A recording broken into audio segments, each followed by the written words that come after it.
de dictature, je sais pas quoi. Monsieur Macron serait un apprenti dictateur. Avec ce dont nous venons de parler avec l'Afghanistan, honnêtement, il faut pas comparer les choses. En France, c'est une imbécilité de dire ça. Et puis il y a des complotistes, et puis il y a des choses qui me révulsent. Quand je vois le pass sanitaire, ce serait l'étoile jaune. Mais attendez, ça vous donne envie de dégueuler, juste pour dire les choses. Tout simplement, je ne dis pas que Marine Le Pen dit ça, mais il y a aujourd'hui, de la part de l'extrême droite, comme vous les appelez, même si je déteste ce mot, et de la droite classique, une peur, vous savez, d'assumer des accords avec M. Macron, quand M. Macron dit une chose et vous fait une chose intelligente. Moi, ça me gêne absolument pas. Mais eux, ils ont tellement peur, vous savez, d'avoir l'impression de ne pas être assez radicaux. Du coup, au mieux, ils se taisent et comme ça, ils parlent d'autre chose. Ça vous pose pas quand même un petit problème du point de vue des libertés individuelles, Robert Ménard, ce pass sanitaire des libertés individuelles, parce que, monsieur, quand on vous demande votre permis de conduire, c'est une atteinte à votre liberté de faire quoi? Quand on vous demande votre numéro de sécurité sociale, de votre carte vitale, c'est une atteinte à je ne sais pas quoi.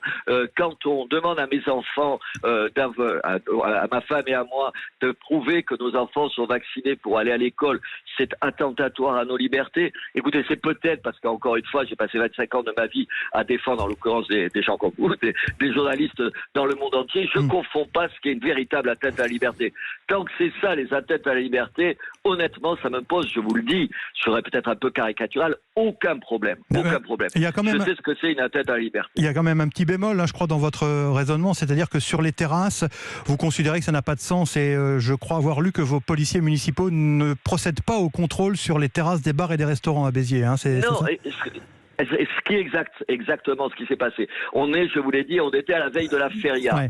La feria, alors d'habitude c'est des centaines de milliers de personnes, là c'était à peu près 100 000 personnes. Honnêtement, j'ai juste dit que ma police municipale avait autre chose à faire en termes de sécurité que d'aller sur les terrasses des bistrots en bas de chez moi pour voir si vous aviez le pass ou pas. Pas plus que ça. Ça me semble du bon sens.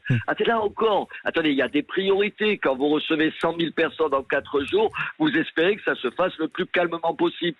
Et il faut, attendez, les restaurateurs procèdent à des contrôles et voient si les gens on leur passe ou pas. Moi-même, on avait mis en place un système de bracelet qui prouvait que vous pouviez vous promener en ville puisque vous étiez vacciné. Mais honnêtement, j'ai d'autres priorités. Oui, je gère au mieux le quotidien de ma commune. Un dernier mot, Robert Ménard.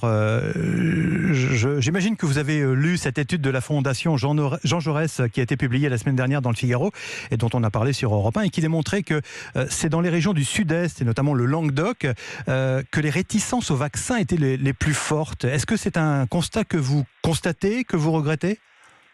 Écoutez, je sais pas, je l'ai vu comme vous, je n'ai pas plus d'explication manifestement que vous. Je constate que chez moi, ça dépend d'un endroit à l'autre. Il y a 3000 manifestants qui passent à Montpellier ou 4000 les derniers samedis, et chez moi, ils étaient 250 ou 300 dans une ambiance bon enfant. Ouais. Honnêtement, je comprends pas. Moi, ce qui m'inquiète, je vais vous dire, c'est que aujourd'hui, on a plus de vaccins que de gens candidats à la vaccination. On a un centre à Béziers qui peut vacciner jusqu'à 1500 personnes par jour. Hier, on était à moins de 1000. C'est ça qui m'inquiète. Ce qui m'inquiète, c'est que c'est la seule réponse, c'est la seule option qu'on a. On n'en a pas d'autre. Et qu'il y a tout un tas de gens aujourd'hui qui boudent la vaccination. Je trouve ça pour le moins incohérent, pour pas avoir un adjectif plus dur que ça. Il faudrait une vaccination obligatoire pour tout le monde ? Ah, mais j'y suis favorable. Vous parliez des désaccords que j'ai avec Marine Le Pen, j'en ai d'autres. Même si je dis que j'appellerai à voter pour elle, et quand elle se débarrassera d'une partie de son environnement et de ses amis, on se portera mieux la France et elle. C'est une parenthèse terminée.